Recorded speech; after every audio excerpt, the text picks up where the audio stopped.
Hello, what's up everyone? We are Group 1 from the General Biology class of Miss Charmaine Derla, and we are going to present to you the step-by-step process of meiosis. Let's get started. So I'm Marvin de la Cruz, and this is Meiosis 1. Meiosis 1 focuses on the division of homologous chromosomes to produce two haploid cells with duplicate chromosomes. Interphase. Interphase is the growth period in the cell cycle.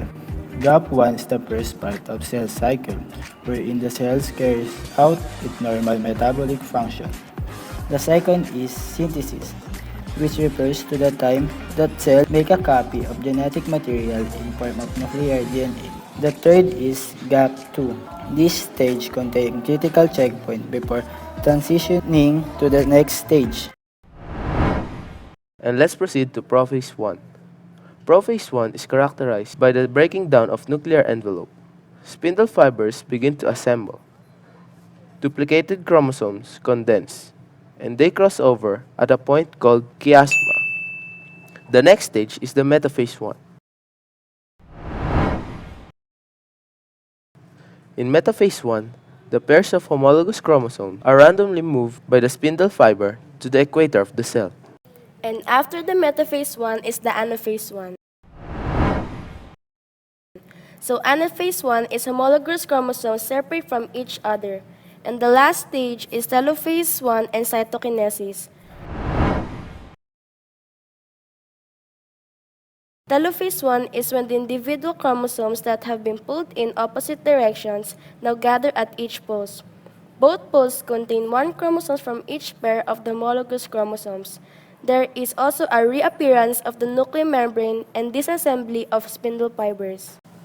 And let's proceed to meiosis 2. The goal of the meiosis 2 is to divide sister chromatids resulting in sex cells with only half the chromosome number. The first stage of meiosis 2 is prophase 2. In prophase 2, new spindle forms around the chromosome. And the next one is the metaphase 2. The chromosomes line up along the equator through the spindle fiber.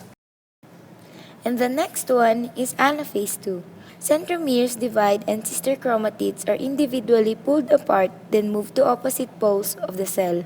And the last stage in the telophase 2 where nuclear envelope forms around each set of chromosomes at opposite ends of the cell. The same process happens in the creation of sperm cells and egg cells. Premature sex cells of males grows out tails, which then become a working sperm cell. As for females, out of the 4 daughter cells, only one with a bigger cytoplasm survives, while the other 3 self-destruct in a process known as apoptosis. We hope you enjoyed and learned a lot from this video. We'll see you next time.